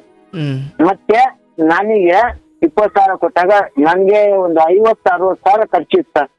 ನಾನು ಬಟ್ಟೆ ಬರೆ ತಾಳಿ ಗೀಳಿ ಮತ್ತೆ ರೂಮು ಗೀಮು ಎಲ್ಲಾ ಮಾಡ್ಕೊಂಡೆ. ನಂದೊಂದು ಆಟೋ ಇಕ್ಕಿದ್ದೆ, ಹಳೆ ಆಟೋ ಮಾಡ್ದೆ. ಎಲ್ಲ ಅವ್ರು 20,000 ಕೊಟ್ಟಿದ್ದು, ಮತ್ತೆ ನನ್ ಗಾಡಿ ಮಾರಿದ್ದು ಎಲ್ಲ ಮಾಡಿ ಮದ್ವೆಗೆ ನನ್ ಬಟ್ಟೆ ಸಮೇತ, ನನ್ ನೆಂಟ್ರ ಬಟ್ಟೆ ಸಮೇತ ನನ್ ಕೈಯಿಂದ ಕೊಟ್ಟಿರ್ ಸರ್. ನಮ್ ತಾಯಿ 1 ರೂಪಾಯಿ ಕೊಟ್ಟಿಲ್ಲ. ನಿಮ್ ತಂದೆ ತಾಯಿ ಈಗ್ಲೂ ಇದ್ದಾರಾ ಸರ್? ನಿಮ್ ತಂದೆ ತಾಯಿ ಈಗ್ಲೂ ಇದ್ದಾರಾ? ನಮ್ ತಾಯಿ ಇದ್ದಾರೆ ಸರ್, ನಮ್ ತಂದೆ ಸುತ್ತಿರೋದ್ರು. ಅಣ್ಣ ತಂಗಿ? ಅಣ್ಣನು ಸತ್ತೋದ ಸರ್, ಅಣ್ಣನು ಸತ್ತೋದ. ಒಂದ್ ಸತ್ತು ಒಂದು 4 ತಿಂಗಳು ಆಯ್ತು, 4-5 ತಿಂಗಳು ಆಗೋಯ್ತು. ಆತ್ಮ ಏನಿಲ್ಲ ಸರ್, ಆತ್ಮಗೂ ಪವರ್ ಇಲ್ಲ ನನಗೂ. ನಾವಂತ ಬಿಕಾರಿ ಬಿಟ್ಟಿದ್ವಿ ಸರ್. ಇವಾಗೂನು ಏನ್ ನಮ್ದು ಏನ್ ಹೇಳ್ಬೇಕು ಗೊತ್ತಿಲ್ಲ ಸರ್. ತುಂಬಾ ಕಷ್ಟದಲ್ಲಿ ಬರ್ತಿದ್ವಿ ಸರ್ ನಾನು. ಸೋರೆ ಮನೆ, ಐಸ್ ಗಡ್ಡೆ ಬಿದ್ದಿರೋದು, ಪಕ್ಕದ ಮನೆಗೆ ಹೋಗಿ ಸಾಂಬಾರ್ ತಂದಿರೋದು, ತುಂಬಾ ಏನೇನು ಹೇಳ್ಬೇಕು ನಾವು ಬಿದ್ದಿರೋ ಕಷ್ಟ. ಏನು ಹೇಳಕ್ ಆಗಲ್ಲ ಇವತ್ತಿನ ಕಾಲಕ್ಕೆ ನಾವು ಮಾತಾಡೋದು. ಏನ್ ಮಾತಾಡ್ತೀವಿ ಅದೆಲ್ಲ ಕಷ್ಟ ಕೊಟ್ಟು ನೊಂದಿದ್ದೀರಾ. ಆದ್ರೆ ನೋಡಿ, ಇವತ್ತಿಗೆ ಸ್ವಲ್ಪ ಹೆಂಡತಿ ಹಾಸಿಗೆ ಇದ್ದಷ್ಟು ನನ್ನ ಗಂಡನ ದುಡಿಮೆ ಕರೋನಾಗಿಂತ ಮುಂಚೆ ಏನಿತ್ತು ಅವತ್ತು ಅವರು ಮಾಡ್ತಾ ಇದ್ರು. ಇವತ್ತು ಸ್ವಲ್ಪ ಯಾಕೋ ಎಲ್ಲ ರೀತಿಯಲ್ಲೂ ಗಂಡನ ದುಡಿಮೆ ಮೇಲೂ ಅದು ಯಾಕೋ ಸ್ವಲ್ಪ ತೊಂದರೆ ಆಗಿದೆ. ಅದನ್ನು ಅರ್ಥ ಮಾಡಿಕೊಂಡು ಮನೇಲಿ ಎಷ್ಟಿದೆಯೋ ಅಷ್ಟು ನೋಡಿಕೊಂಡು ಗಂಡನನ್ನು ಅನುಸರಿಸ್ಕೊಂಡು ಆ ರೀತಿ ನಡ್ಕೊಂಡಿದ್ದಿದ್ರೆ ಬಹುಶಃ ಇವತ್ತು ನಿಮ್ಮ ಮನೆ ಸ್ವರ್ಗ ಸರ್. ಎಲ್ಲಾರು ಅಲ್ಲ ಸರ್, ನಾನ್ ನಿಮ್ಮ ಹತ್ರ ಮಾತಾಡ್ದಂಗೆ ನಮ್ ಪಕ್ಕದಾಗಿರೋರ್ಗೆ ಅದೇ ತರ ಮೈಂಡ್ ಬರ್ಬೇಕು ಅಂತ ನನ್ನ ಐಡಿಯಾ ಸರ್. ಇರಲ್ವಲ್ಲ ಸರ್? ಅಲ್ಲ, ಏನು ಮಾಡ್ಲಿಕ್ಕಾಗಲ್ಲ. ಈಗ ನಮ್ಮ ಆಯ್ಕೆನೇ ತಪ್ಪಾಗಿರ್ಬೇಕಾದ್ರೆ, ಯಾಕಂದ್ರೆ ನೋಡಿ, ಬೇರೆ ಬೇರೆ ವಿಚಾರಗಳಲ್ಲಿ ಸುಳ್ಳು ಹೇಳೋದು ಬೇರೆ, ಆದರೆ ಮದುವೆ ಅನ್ನೋ ವಿಚಾರದಲ್ಲಿ ನಾನು ಮದುವೆ ಆಗಿದ್ದೆ ಅಥವಾ ನನ್ನ ಬದುಕಲ್ಲಿ ಏನೋ ಇಂಥದ್ದು ನಡೀತು, ಬಹುಶಃ ಅವತ್ತು ಅವ್ರೇನಾದರೂ ಅದನ್ನೆಲ್ಲ ಬಿಡಿಸಿ ಹೇಳಿದ್ರು ಕೂಡ ನೀವು ಮದುವೆ ಆಗ್ತಿದ್ರಿ ಅನ್ಸುತ್ತೆ, ಹೌದಲ್ಲ? ಹೌದು ಸರ್. ಯಾಕಂತೀರಾ? ನೀವು ಹೇಳೋ ಪ್ರಶ್ನೆ ನಾಳೆ ಆಗ್ಬಿಡ್ತೀವಿ. ನನ್ಗೆ ಆವತ್ತಿನ ದಿವಸ ಏನ್ ಅನ್ನಿಸ್ತಾ ಇದೆ ಅಂದ್ರೆ, ಅಲ್ಲಿ ಇಲ್ಲಿ ಹೋಗೋದ್ರಗಿಂತ ಕೆಟ್ಟ ದಾರಿಗೆ ಹೋಗೋಕ್ಕಿಂತ ಒಂದು ಹುಡುಗಿ ಜೀವನದಲ್ಲಿ ಹೋಗ್ಬಿಡೋಣ ಅನ್ನೋ ತರ ಅಭಿಪ್ರಾಯದಲ್ಲಿ ನಾನು ಮದುವೆ ಆಗಿದ್ದು. ಅಂದ್ರೆ ನನಗೆ ಮದುವೆ ಆಗಿತ್ತು, ಗಂಡ ಹಿಂಗೆ ಹಿಂಸೆ ಕೊಡ್ತಿದ್ದ, ಅದಕ್ಕೆ ನಾವು ಬೇರೆ ಆಗಿದ್ದೀವಿ, ಈಗ ನಾನು ಒಂಟಿಯಾಗಿ ತಾಯಿ ಮನೇಲಿ ಇದ್ದೀನಿ ಅಂದರೆ ಇರೋ ಸತ್ಯವನ್ನು ಹೇಳಿದರೆ ಬಹುಶಃ ನೀವು ಅಸಹ್ಯ ಪಟ್ಕೊಳ್ಳೋದ್ರ ಬದಲು ಆಗ್ತಾ ಇದ್ರಿ ಅಥವಾ ಸುಮ್ಮನೆ ಹೋಗ್ತಾ ಇದ್ರಿ, ಎರಡರಾಗೊಂದು ಆಗ್ತಾ ಇತ್ತು. ಆದರೆ ನೀವು ಹೇಳೋ ಪ್ರಕಾರ ಆಗ್ತಾ ಇದ್ರಿ, ಹೌದಲ್ಲ? ಆ ಸುಖಗಳನ್ನ ಕೆಟ್ಟ ರೀತಿಯಲ್ಲಿ ಹೋಗಿ ಈಡೇರಿಸಿಕೊಳ್ಳೋದಕ್ಕಿಂತ ಧರ್ಮಯುತವಾಗಿ ಸಪ್ತಪದಿ ತುಳಿದು ಹೆಂಡತಿಯೊಂದಿಗೆ ಎಲ್ಲಾ ರೀತಿಯ ಸುಖ ಸಂತೋಷಗಳನ್ನ ಅನುಭವಿಸೋದ್ರಲ್ಲಿ ಧರ್ಮ ಇತ್ತು ಅಂತ ನೀವು ಅರ್ಥ ಮಾಡ್ಕೊಂಡಿದ್ರಿ. ದೇವರೊಳಗೆ ಇದೊಂದು ಸತ್ಯಕ್ಕಾಗಿಯೇ ನಮ್ಮ ಮದುವೆ ಆಗಿದೆ ಸರ್. ಇದೊಂದು ಮಾತು ಸತ್ಯವಾದ ಮಾತು ಹೇಳಿದ್ರಲ್ಲ ಸರ್. ಅದೇ ಹೇಳೋದು, ನಮ್ಗೆ ನಾವು ಪಾಠ ಕಲ್ತಿಲ್ಲ, ವಿದ್ಯೆ ಕಲ್ತಿಲ್ಲ, ನನ್ ಸ್ಕೂಲಲ್ಲಿ ಹೇಳ್ಕೊಟ್ಟಿಲ್ಲ. ಈ ತರ ನಿಮ್ಮ ಹತ್ರ ಒಂದು ಸತ್ಯವಾದ ಮಾತೈತೆ. ದೇವ್ರನಿಗೂ ಎಲ್ಲೇ ಸುತ್ತಿ ಬಂದ್ರು ನ್ಯಾಯ ಇದೆ. ನಾನು ಆ ತರ ನೀವ್ ಹೇಳ್ದಂಗೆ ಬೇರೆ ತರ ಹೋಗ್ಬೇಕು ಅಂದಿದ್ರೆ ನಾ ಈ ತರ ಹುಡ್ಕೊಂಡು ಹೋಗಿಲ್ಲ. ಆ ತರ ಬಿದ್ದು ಹೋಗಿದ್ದು ಇದಕ್ಕೆ. ಅದ್ರಲ್ಲೂ ನನ್ ತಪ್ಪಾಗೈತಲ್ಲ ಸರ್, ಅದ್ರಲ್ಲೂ ತಪ್ಪು ಮಾಡ್ತಾರಲ್ಲ ಸರ್. ಸರಿ ಆಯ್ತು, ಈಗ ಜೀವನದ ಒಂದು ಮುಕ್ಕಾಲು ಭಾಗವನ್ನ ಸವಿಸ್ಬಿಟ್ಟಿದ್ದೀರಾ, ಹೌದಲ್ಲ ಸರ್? ಈಗ ನೀವೇ ಹೇಳ್ದಂಗೆ ಬದುಕಬೇಕು. ಈಗ ಏನಾಗ್ಬಿಡುತ್ತೆ, ನೀವು ತುಂಬಾ ಚೆನ್ನಾಗಿ ಹೇಳಿದ್ರಿ. ಹೌದು, ಮನೆಯಲ್ಲಿ ಇಷ್ಟೆಲ್ಲ ಸ್ವಲ್ಪ ಸಮಸ್ಯೆ ಇದೆ, ಹೆಂಡತಿ ಹಂಗಿದ್ದಾಳೆ, ಏನೇನೋ ನಡೀತಾ ಇದೆ. ಆದರೆ ನಾನು ಮನಸ್ಸಿನಿಂದ ಅಂತರಂಗದಲ್ಲಿ ನನ್ನ ನೆಮ್ಮದಿಯನ್ನ ನಾನು ಕಂಡುಕೊಳ್ತಾ ಇದ್ದೀನಿ.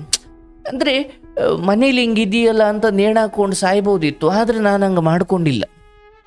ನಾನು ಬದುಕಿ, ಯಾಕಂದರೆ ಈಗ ಸತ್ಯ ಗೊತ್ತಾದಾಗ ನಿಮ್ಮ ಹೆಂಡತಿ ಹತ್ರ ಫೋಟೋ ತೋರಿಸಿ ಏನಿದು ಈ ಮುಂಚೆ ಮದುವೆ ಆಗಿದ್ದು ಯಾಕೆ ಮುಚ್ಚಿಟ್ರಿ ಅಂತ ಕೇಳಿದಾಗ ಚಾಕು ತಗೊಂಡು ನಾನೀಗ ಚುಚ್ಕೊಂಡು ಸಾಯ್ತೀನಿ ಎಂದಾಗ ಬಹುಶಃ ಇವತ್ತಿರುವ ಪುರುಷರ ಕೋಪ ತಾಪಗಳನ್ನು ನೋಡಿದ್ರೆ ನೀನು ಸಾಯೋದೇನು ನಾನೇ ಸಾಯಿಸ್ತೀನಿ ಅಂತ ಹೋಗೋ ರಾಕ್ಷಸತನ ಇರೋದ್ರ ಕಾಲದಲ್ಲಿ ನೀವು ಆಯ್ತು ಬಿಡವ ನಾನೇನು ಕೇಳಲ್ಲ ಅಂತ ಅರ್ಥಕೊಂಡು ಅಥವಾ ಅದನ್ನ ಅರ್ಥ ಮಾಡಿಕೊಂಡು ಸಹಿಸ್ಕೊಂಡು ನಡೆದಿದ್ದೀರಲ್ಲ, ನಿಮ್ಮ ಗುಣವನ್ನು ಅರ್ಥ ಮಾಡಿಕೊಂಡು ಅದಕ್ಕೆ ಶರಣಾಗಿ ಮುನ್ನಡೆದಿದ್ರೆ ಸಂಸಾರ ಬೇರೆನೇ ಇರ್ತಿತ್ತು.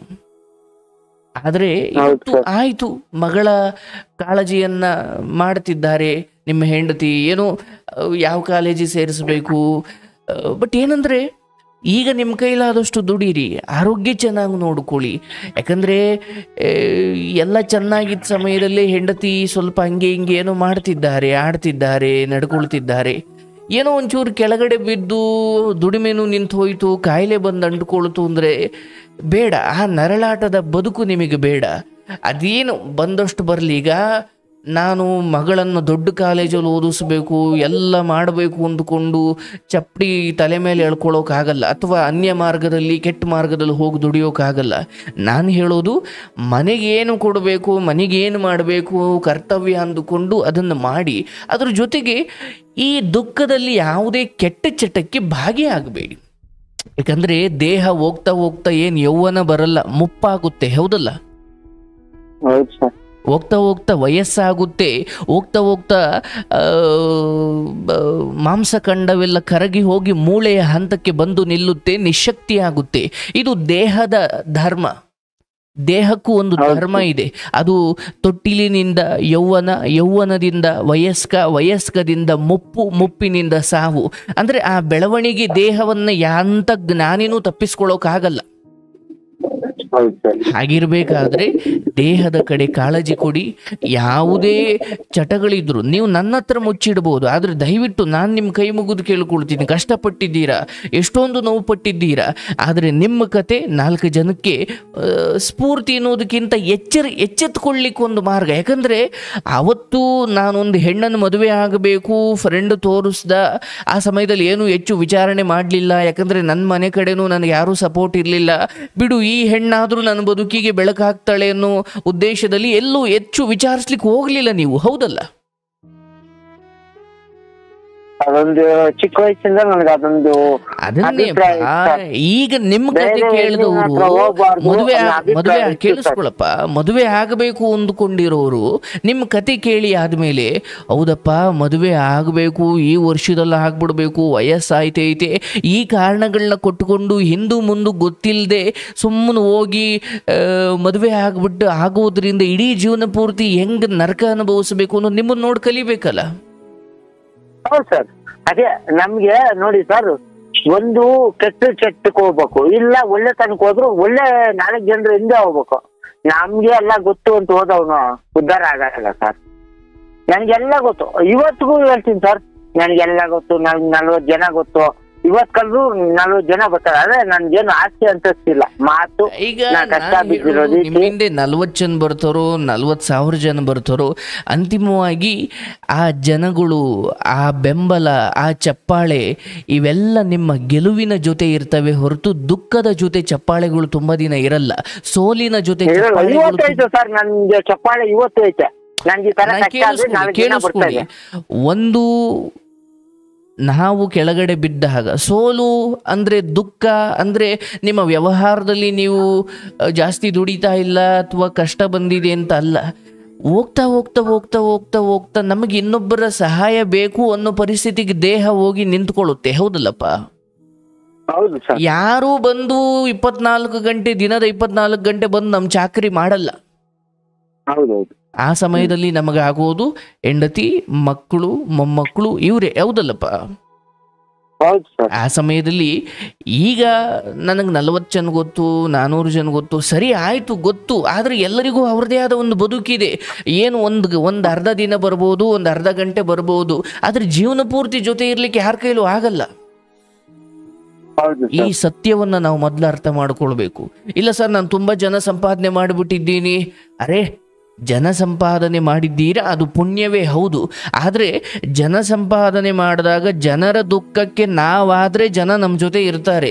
ಆದರೆ ಸದಾ ನಮ್ಮ ದುಃಖಕ್ಕೆ ಜನ ಬರಬೇಕು ಅಂದರೆ 1 ಸತಿ ಬರ್ತಾರೆ, 2 ಸತಿ ಬರ್ತಾರೆ, ಆಮೇಲೆ ಅವ್ರಿಗೂ ಬೇಜಾರಾಗುತ್ತೆ. ಹೌದಲ್ಲ? ಹೌದು ಸರ್, ಸರ್. ಹಾಗಾಗಿ ದೇಹವನ್ನು ಯಾವುದೇ ದುಶ್ಚಟಗಳಿಗೆ ಅಡ ಇಟ್ಟು ದೇಹವನ್ನು ಶಕ್ತಿ ಕಡಿಮೆ ಮಾಡಿಕೊಳ್ಬೇಡಿ. ಆಯಿತು, ಈಗ ನಿಮ್ಮ ತಂದೆ, ಅಣ್ಣ ಅವ್ರಿಗೇನು ಬದುಕೋ ಆಸೆ ಇರಲಿಲ್ವಾ? ಇತ್ತು. ಆದರೆ ಅವ್ರವ್ರ ಸಮಯ ಬಂದಾಗ ಅವ್ರು ಹೋಗಲೇಬೇಕು. ಅವ್ರಿಗೆ ವಯಸ್ಸಾಗಿತ್ತೋ ಇನ್ನೂ ಹೆಂಗಾಗಿದ್ರೋ ಅದು ಯಾವುದು ಮುಖ್ಯ ಅಲ್ಲ ಸಾವಿಗೆ. ಹೌದಲ್ಲ? ಹೌದು ಸರ್. ಆ ಸಮಯ ಬಂದಾಗ ಎಲ್ಲ ಹೋಗಬೇಕು. ದಯವಿಟ್ಟು ಬದುಕಿನ ಬಗ್ಗೆ ಅತೃಪ್ತಿ ಬೇಡ. ಆಯ್ತು, ಈ ಜನ್ಮದಲ್ಲಿ ನನ್ನ ಪಾಲಿಗೆ ಏನ್ ಬಂತೋ ನಾನು ಅದನ್ನ ಸುಖವಾಗಿ ಅನುಭವಿಸಿದೆ. ಪರಮಾತ್ಮ ಬಡವ ಅಂದ್ರೆ ಸೋರೋ ಮನೇನು ಸರ್. ಒಂದೇ ಒಂದು ಮಾತು ಹೇಳ್ಬಿಡ್ತೀನಿ ಸರ್.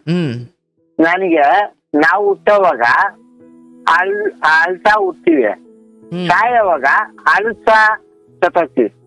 ಹುಟ್ಟೋವಾಗ ತಾಯಿ ತಂದೆ ಹೊಟ್ಟೆಲ್ ಹುಟ್ಟಿದಾಗ ನಾವು ಅಳ್ತಾ ಇರ್ತೀವಿ, ಅವ್ರು ನಗಿತಾರೆ. ನಾವು ಸತ್ತ ಮೇಲೆ ನಮ್ಗೆ 1-2-3 ಯಾರೋ ಗೊತ್ತಿರೋ ಅದೇ ಅಳ್ತಾರೆ. ಅದು ನಿಜ.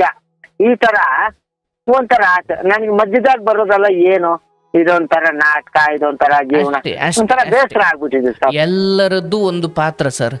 ಮಗಳು ಅದು ಒಂದು ಪಾತ್ರ, ಹೆಂಡತಿ ಅದು ಒಂದು ಪಾತ್ರ, ಅಣ್ಣ ಅದು ಒಂದು ಪಾತ್ರ. ಅವರವರ ಪಾತ್ರಗಳು ಮುಗಿದ ಮೇಲೆ, ಬಣ್ಣ ಕಳಚಿ ಬಿದ್ದ ಮೇಲೆ ಅವರೆಲ್ಲ ಬಣ್ಣ ತೊಳ್ಕೊಂಡು ಎಲ್ಲಿಂದ ಬಂದಿದ್ರು ಅಲ್ಲಿಗೆ ಹೋಗ್ಲೇಬೇಕು. ಹೌದಲ್ಲ? ಹೌದು ಸರ್. ನನಗೆ ಇನ್ನೊಂದು ಮಾತು ಹೇಳ್ಬಿಡ್ತೀನಿ ಸರ್, ಬಗ್ಗೆ ಹೇಳ್ಬಿಡ್ಬೇಡಿ. ದೇವ್ರಾಡಕ್ಕೂ ನಾವು ಚಿಕ್ಕ ವಯಸ್ಸಲ್ಲಿ ನಿಮ್ಮಂತ ಅವ್ರ ಗುರುಗಳು ಇದ್ದಿದ್ರೆ ನಾವು ಚೆನ್ನಾಗಿ ಬದುಕ್ತಾ ಇದೀವಿ ಸರ್. ನನ್ಗೆ ಇವಾಗೂ ಮನ್ಸಲ್ಲಿ ಅನಿಸ್ತದೆ. ಇಷ್ಟು ವರ್ಷ ಆದ್ಮೇಲೆ ಇವಾಗ ನಾವೆಲ್ಲ ಹೋಗ್ಬಿಡ್ತೀವಿ, ಅಲ್ಬರೆಲ್ಲ ಹೋಗ್ಬಿಡ್ತೀವಿ. ಹೋದ್ರು ನಿಮ್ಮಂತವ್ರು ಉಟ್ಕೋಬೇಕು, ನಿಮ್ಮಂತವ್ರು ಒಳ್ಳೆಯವ್ರಿಗೆ ಒಂದು 4 ಮಾತು ಒಳ್ಳೇದು ಹೇಳ್ಬೇಕು. ನನ್ಗೆ ಇವಾಗೂ ಮನ್ಸಲ್ಲ ಅದೇ. ಇವಾಗ ನಮ್ದು ಹತ್ರ ಬಂದ್ಬಿಟ್ಟು ಸರ್, ನಮ್ದು ನೀವು ಚೆನ್ನಾಗಿ ಬದುಕಬೇಕು. ನಿಮ್ಮ ಮನೆ, ನಿಮ್ಮ ಮಗಳ ಬೆಳವಣಿಗೆ, ನಿಮ್ಮ ಮಗಳ ಬದುಕನ್ನ ಮೊಮ್ಮಕ್ಕಳವರೆಗೂ ನೀವು ಬದುಕಬೇಕು. ನನ್ನ ಹಾರೈಕೆ ಚೆನ್ನಾಗಿ ಬದುಕಿ ಭಗವಂತ ಸ್ವಲ್ಪ ನಿಮಗೂ ಸುಖದ ಜೀವನವನ್ನು ಕೊಡ್ತಾನೆ, ಯೋಚನೆ ಮಾಡಬೇಡಿ. ಆದರೆ ಏನಂದರೆ ಬದಲಾಗದೇ ಇರೋರು ಬದಲಾಗಲಿ ಅಂತ ಕಾಯ್ತಾ ಕಾಯ್ತಾ ನಾವು ಶಬರಿ ರಾಮನಿಗೆ ಕಾದ ಹಾಗೆ ನಾವು, ನನ್ನ ಹೆಂಡತಿ ಬದಲಾಗಲಿ, ಮಕ್ಕಳು ಬದಲಾಗಲಿ, ಅವ್ರು ಬದಲಾಗಲಿ, ಯಾರು ಬದಲಾಗಲ್ಲ ಸರ್. ಎಲ್ಲರಿಗೂ ಈಗ ಬೆಂಕಿ, ಈಗ ಉರಿತಾ ಇರೋ ಒಲೆಗೆ ನೀರು ಹಾಕ್ಬೇಡ್ರಪ್ಪ, ಚೆನ್ನಾಗಿ ಉರಿಲಿ, ನೀರು ಕಾಯಲಿ ಎನ್ಬೋದು. ಆದರೆ ಮನೆ ಹತ್ಕೊಂಡಿದೆ, ಆಗಲೂ ನೀರು ಹಾಕಬೇಡಿ ಅಂದರೆ ಹೆಂಗೆ? ಬೆಂಕಿಗೆ ನೀರು ಹಾಕಬಾರ್ದು ಸಮಯ ಒಂದಿದೆ, ಬೆಂಕಿಗೆ ನೀರು ಹಾಕಲೇಬೇಕಾದ ಸಮಯ ಒಂದಿದೆ. ಆಯಾ ಪರಿಸ್ಥಿತಿ ನಿರ್ಧಾರ ಮಾಡುತ್ತೆ ಹಾಕಬೇಕು ಹಾಕಬಾರ್ದು ಅನ್ನೋದು. ಹೌದಲ್ಲ? ಹೌದು ಸರ್. ಈಗ ಯಾವುದೋ ಆಟೋ ಹೊತ್ಕೊಂಡು ಉರಿತಾ ಇದೆ, ಅಯ್ಯೋ ಹೌದಪ್ಪ ನಮ್ಮ ಅಜ್ಜಿನೋ ತಾತನೋ ಹೇಳಿದ್ರು, ಒಲೆಯಲ್ಲಿರೋ ಬೆಂಕಿ ಒಲೆಯಲ್ಲಿ ಬಿಸಿನೀರಿಗೋ ಏನಕ್ಕೋ ಕಾಯ್ಲಿಕ್ಕೆ ಇಟ್ಟಿದ್ದಾರಲ್ಲ, ಒಲೆಯಲ್ಲಿರೋ ಬೆಂಕಿಗೆ ನೀರು ಹಾಕ್ಬೇಡ್ರಪ್ಪ, ಕಾಯಿಮಟ್ಟೆ ಹಾಕಿದ್ದೀವಿ ಹತ್ಕೊಳ್ಳಿ, ಚೆನ್ನಾಗಿ ಉರಿಲಿ, ನೀರು ಕಾಯಲಿ, ಒಲೆಗೆ ನೀರು ಹಾಕಬಾರ್ದು ಅಂತ ಹೇಳಿದ್ದಾರೆ ಅಂದುಕೊಂಡು ಅಲ್ಲಿ ಯಾವುದೋ ಮನೆ ಹತ್ಕೊಂಡು ಉರಿತಾ ಇದೆ, ಆಟೋ ಹೊತ್ಕೊಂಡು ಉರಿತಾ ಇದೆ, ಆಗಲೂ ನೀರು ಹಾಕ್ತೆ ಹೋದ್ರೆ ಹೆಂಗೆ? ನೀರು ಹಾಕಬೇಕಾದ ಒಂದು ಗಳಿಗೆ ಹೌದು, ನೀರು ಹಾಕಬಾರ್ದು ಅನ್ನೋದು ಒಂದು ಗಳಿಗೆ ಹೌದು. ಆಯಾ ಪರಿಸ್ಥಿತಿ ನಿರ್ಧಾರ ಮಾಡುತ್ತೆ ಹಾಕಬೇಕು ಹಾಕಬಾರ್ದು ಅಂತ. ಹಾಗೆ ಮಗಳಿಗೆ ಹೆಂಗ್ ಬೇಕೋ ಆಕೆ ನಡ್ಕೊಳ್ತಿದ್ದಾರೆ, ಹೆಂಡತಿಗೆ ಹೆಂಗ್ ಬೇಕೋ ಆಕೆ ನಡ್ಕೊಳ್ತಿದ್ದಾರೆ. ಬಟ್ ಏನಂದ್ರೆ ಸಂಸಾರ ಅಂತ ಬಂದಾಗ ಎಲ್ಲರಿಗೂ ಈಗ ಸಂಸಾರದಲ್ಲಿ 4 ಜನ ಇದ್ದಾರೆ, 3 ಜನ ಇದ್ದಾರೆ, ಅವ್ರವ್ರಿಗೆ ಹೆಂಗೆ ಬೇಕು ಹಂಗಂಗೆ ನಡ್ಕೊಳ್ಳೋದಾದ್ರೆ ಸಂಸಾರ ಅಲ್ಲ, ಅದು ಬ್ಯಾಚುಲರ್ ಲೈಫ್. ಸಂಸಾರ ಏನ್ ಕೇಳುತ್ತೆ ಅಂದ್ರೆ ಸಂಸಾರ ತ್ಯಾಗವನ್ನ ಕೇಳುತ್ತೆ. ಅರ್ಥ ಆಯ್ತಲ್ಲ? ಹೆಂಡತಿಯನ್ನ ಮದುವೆ ಆದ್ಮೇಲೂ ಕೂಡ ಎಷ್ಟು ಜನಕ್ಕೆ ಪರಸ್ತ್ರೀ ಮೇಲೆ ಆಸೆ ಆಗಲ್ಲ? ಅಯ್ಯೋ ಆಸೆ ಆಗುತ್ತಪ್ಪ, ಆದ್ರೆ ನಾನು ಮದುವೆ ಆಗಿರೋನು, ಹಂಗೆಲ್ಲ ಯೋಚನೆ ಮಾಡಬಾರ್ದು ಅಂದುಕೊಂಡು ಬಲವಂತವಾಗಿ ಅವನ ಮನಸ್ಸನ್ನ ಹಿಡಿತದಲ್ಲಿ ಇಟ್ಕೊಳ್ಳೋದೇ ಸಂಸಾರ. ಸಂಸಾರಿಗೆ ಆಸೆ ಆಗಲ್ಲ ಅಂತ ಏನಿಲ್ಲ. ಅಲ್ಲ ಸರ್, ಹೊಟ್ಟೆ ತುಂಬಾ ಊಟ ಸಿಗ್ಬಿಟ್ರೆ ಪಕ್ಕದ ಊಟ ಯಾರು ತಿನ್ನಲ್ಲ ಸರ್. ಜೀವನ ಇಷ್ಟೇ ಸರ್ ಇರೋದು. ಹೆಣ್ಣು ಅಂದ್ರು ಅಷ್ಟೇ, ಊಟ ಅಂದ್ರು ಅಷ್ಟೇ, ಮನುಷ್ಯನ ಅಂದ್ರು ಅಷ್ಟೇ. ಅವ್ರಿಗೆ ಏನ್ ಬೇಕೋ ಅದ ಆ ತಕ್ಷಣಕ್ಕೆ ಅಲ್ಲಿ ಕರೆಕ್ಟ್ ಆಗಿ ಸಿಕ್ಕಿದ್ರೆ ಯಾವನಿಗೂ ಬೇರೆದ್ರ ಮೇಲೆ ಆಸೆ ಬರಲ್ಲ ಸರ್. ಆದ್ರೆ ಆ ತರ ಜೀವನ ನೋಡಪ್ಪ, ಅದ್ ಯಾವುದೇ ರೀತಿಯ ಹಸಿವಿರ್ಲಿ, ಹಸಿವನ್ನ ನೀಗಿಸ್ಕೊಳ್ಳೋಕೆ ಇನ್ನೊಬ್ಬರ ಅನ್ನದ ಮೇಲೆ ಕಣ್ಣಾಕು ತಪ್ಪಲ್ವನಪ್ಪ. ನೀನು ಹೇಳಿದ ಹಾಗೆ ಎಲ್ಲ ರೀತಿಯಲ್ಲೂ ನಮಗೆ ಸಿಕ್ಕರೆ ಬೇರೆ ಕಡೆ ಯಾಕೆ ಹೋಗ್ತೀವಿ ಅಂತ, ಹೌದಲ್ಲಪ್ಪ? ಕೇಳಿಸ್ಕೊ, ಅದು ಅನ್ನದ ಹಸಿವಾಗಿರ್ಬೋದು, ಅದು ಆಸ್ತಿಯ ಹಸಿವಾಗಿರ್ಬೋದು, ಹೆಣ್ಣಿನ ಹಸಿವಾಗಿರ್ಬೋದು, ಯಾವುದೇ ಆಗಿರ್ಬೋದು.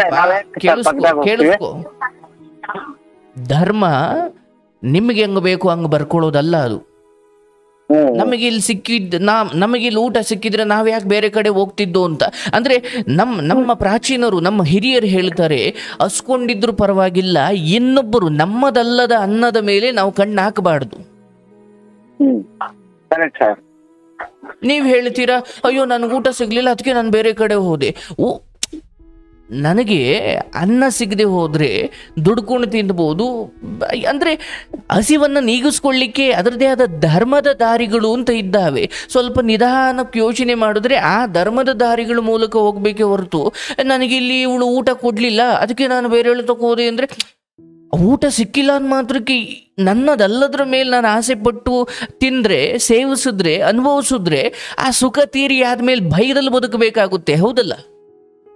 ಹೌದು ಸರ್, ಹೌದು ಸರ್. ಯಾಕಂದ್ರೆ ಅಯ್ಯೋ ಬೇರೆದ್ನ ಅನುಭವಿಸೋದೇನೋ ಅನುಭವಿಸ್ದೆ, ಇದಾದ್ಮೇಲೆ ಏನ್ ದುಃಖ ಬಂತು, ಯಾರು ಬಂದು ಏನು ಮಾಡ್ತಾರೋ ಅನ್ನೋ ಭಯದಲ್ಲಿ ಬದುಕ. ಅಂದ್ರೆ ಹಸಿವನ್ನ ತಡೆಯೋಕ್ಕಾಗಲ್ಲ, ಅಥವಾ ನನಗೆ ಇವಳು ಬೇಕಾದ್ದನ್ನು ಕೊಡ್ತಿಲ್ಲ ಅಂತ ಬೇರೆ ಬಳಿ ಹೋಗಿ ನಾನು ಬೇರೆ ಹಸಿವನ್ನ ನೀಗಿಸ್ಕೊಂಡ್ರೆ ಆ ಹಸಿವು ತೀರಿದ ಮರುಕ್ಷಣದಿಂದ ನಾನು ಭಯದಲ್ಲಿ ಬದುಕಬೇಕಾಗುತ್ತೆ. ಹೌದು ಸರ್, ದೇವರನಿಗೂ ಅದು ಎಲ್ಲಾರು ನಡೀತದೆ. ಏನಂದ್ರೆ ತಕ್ಷಣ ಕೋಪ ಆ ತರ ಬುದ್ಧಿ ಮನುಷ್ಯನಿಗೆ ಬಂದೇ ಬರ್ತದೆ. ಹಂಗ ಬಂದಾಗ ನಾವು ಧರ್ಮದ ಬಗ್ಗೆ ಸ್ವಲ್ಪ ಯೋಚನೆ ಮಾಡಬೇಕು ಹೊರತು, ಇಲ್ಲ ಸರ್ ಇವಳು ನನಗೆ ಎಲ್ಲ ರೀತಿಯ ಸುಖ ಸಂತೋಷ ಕೊಡ್ಲಿಲ್ಲ ಅಂದ್ಕೊಂಡು ನಾನು ಅವಳು ಬಳಿ ಹೋದೆ ಅಂದ್ರೆ ನನಗಿಲ್ಲಿ ಸಿಗ್ಲಿಲ್ಲ ಅಂದ್ಕೊಂಡು ನನ್ನದಲ್ಲದ್ರ ಮೇಲೆ ನಾನು ಹೋಗಿ ಆಸೆ ಪಟ್ಟೆ ಅಂದ್ರೆ ಆ ಆಸೆಗಳು ನಿಮಗೆ 5 ನಿಮಿಷದ ಸುಖ ಕೊಡ್ಬೋದು, ಆದ್ರೆ ಜೀವನ ಪೂರ್ತಿ ದುಃಖದಲ್ಲಿ ಇಡ್ತಾವೆ. ಹೌದು ಸರ್, ಅದು ಸತ್ಯವಾದ ಮಾತು. ಇವಾಗ ನನ್ನ ಆಟೋ ಬಿಟ್ಟು ಬೇರೆಯವ್ರನ್ನ ಆಟೋ 5 ನಿಮಿಷ ಕುತ್ಕೊಂಡ್ರು ನಂದಲ್ಲ ಅದು ಆಟೋ ಅಷ್ಟೇ, ನನ್ನ ಆಟೋಲ್ಲೇ ನಾನು ಕುತ್ಕೊಬೇಕು. ಹೌದಲ್ವಾ? ಹಾಗಾಗಿ ನಮ್ಮ ಪಾಲಿಗೆ ಬಂದದ್ದನ್ನು ನಾವು, ಈಗ ನೀವು ಆಟೋ ಸ್ಟ್ಯಾಂಡಲ್ಲಿ ಎಲ್ರು ಮಾತಾಡ್ಕೊಂಡಿರ್ತೀರ, ಒಬ್ಬ ಮುಂದೆ ಹೋದ್ರೆ ಆಮೇಲೆ ಬಂದವರು ಹಿಂದೆ, ಎಲ್ಲಾರನ್ನೂ ನಾನು ಒಬ್ಬನೇ ಕರ್ಕೊಳ್ತೀನಿ ಅಂದ್ರೆ ಇನ್ನು ಉಳಿದವರೆಲ್ಲ ದ್ವೇಷ ಕಟ್ಕೊಳ್ತಾರೆ ನಿಮ್ಮ ಮೇಲೆ. ಹೌದಲ್ಲ? ಹೌದು ಸರ್, ತುಂಬಾ ಕಷ್ಟ ಬಿದ್ದೀನಿ ಸರ್ ಆಟೋ ಸ್ಟ್ಯಾಂಡ್. ಹಾಗೆ ಜೀವನ.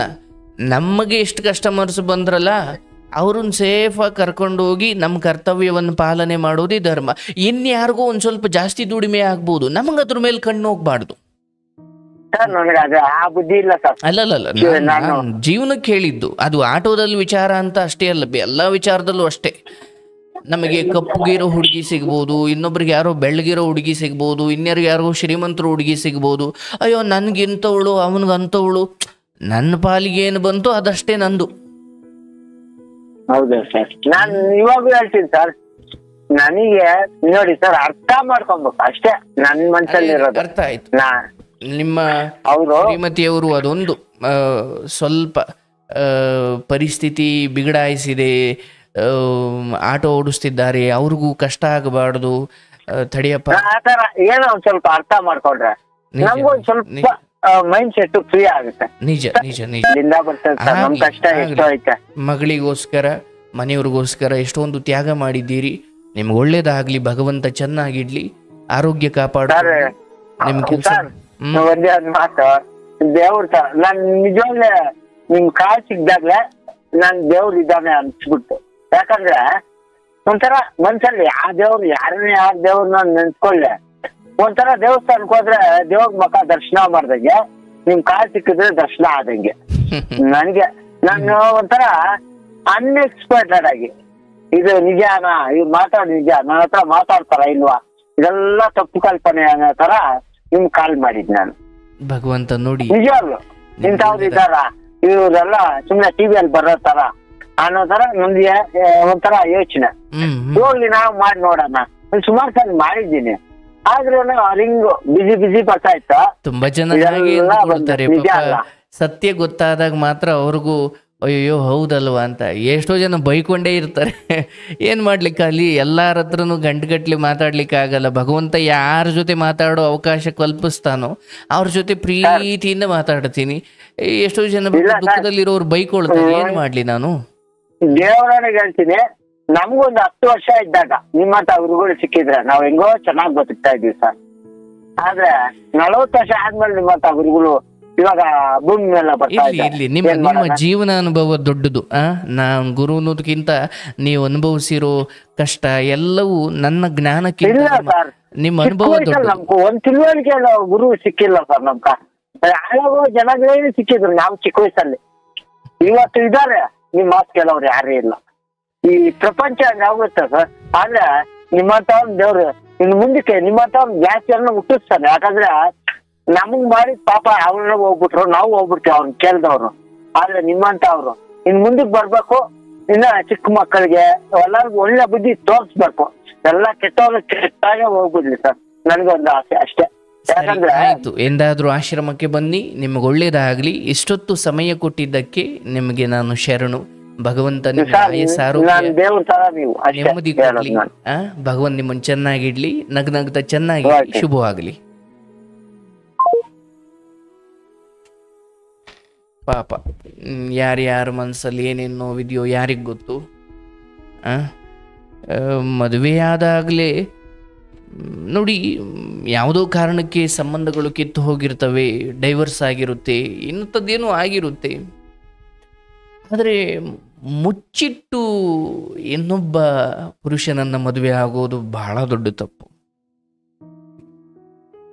ಖಂಡಿತ ಸತ್ಯ ಹೇಳಿ. ನೀವು ಸತ್ಯ ಹೇಳಿದ್ರಿಂದ ಯಾರು ನಿಮ್ಮನ್ನು ಮದುವೆನೇ ಆಗಲಿಲ್ವ ಪರವಾಗಿಲ್ಲ. ಆದರೆ ಮದುವೆ ಆಗಬೇಕು ಅನ್ನೋ ಕಾರಣಕ್ಕೆ ಸುಳ್ಳು ಹೇಳುವುದಿದೆಯಲ್ಲ, ಅದು ಜೀವನ ಪೂರ್ತಿ. ಈಗ ನೀವು ಗಂಡನನ್ನು ದಬಾಯಿಸಿ ನಾನು ಸತ್ತು ಬಿಡ್ತೀನಿ, ನೀವು ಅದ್ರ ಬಗ್ಗೆ ಪ್ರಶ್ನೆ ಮಾಡಂಗಿಲ್ಲ ಅಂತ ಏನೇನೋ ದಬಾಯಿಸಬಹುದು. ಆದರೆ ಆ ಸುಳ್ಳು ಹೇಳಿ ಈ ಮನುಷ್ಯನಿಗೆ ಇವತ್ತು ದುಃಖ ಕೊಟ್ಟ ಆ ಪಾಪ ಇದೆಯಲ್ಲ, ಜನ್ಮ ಜನ್ಮಾಂತರಕ್ಕೂ ನಿಮ್ಮನ್ನು ನರಕಕ್ಕೆ ದೂಡುತ್ತಲ್ಲ. ಮದುವೆ ಆಗಬೇಕು, ಹೆಂಗಾದ್ರೂ ಸರಿ ಮದುವೆ ಆಗ್ಬಿಡ್ಬೇಕು. ಮದುವೆ ಆಗಬೇಕು ಅನ್ನೋದು ಒಳ್ಳೇದೇ, ಹೆಂಗಾದ್ರೂ ಸರಿ ಅನ್ನೋದು ಇದೆಯಲ್ಲ, ಇದು ಡೇಂಜರು. ಸತ್ಯ ಹೇಳಿ. ಈಗ ನಮ್ಮ ಹಿರಿಯರು ಹೇಳಿದ್ರು, 1000 ಸುಳ್ಳು ಹೇಳಾದ್ರೂ ಸರಿ ಒಂದು ಮದುವೆ ಮಾಡು ಅಂತ. 1000 ಸುಳ್ಳು ಯಾವುದ್ರಲ್ಲಿ ಹೇಳಿ? ಅದು ದುಡಿಮೆ ವಿಚಾರದಲ್ಲಿ ಹೇಳಿ, ಆಸ್ತಿ ವಿಚಾರದಲ್ಲಿ ಹೇಳಿ, ಇನ್ಯಾವುದ್ರಲ್ಲೋ ಹೇಳಿ. ಆದರೆ ಇಂಥ ಸೂಕ್ಷ್ಮ ವಿಚಾರದಲ್ಲಿ ಹೇಳಿದಾಗ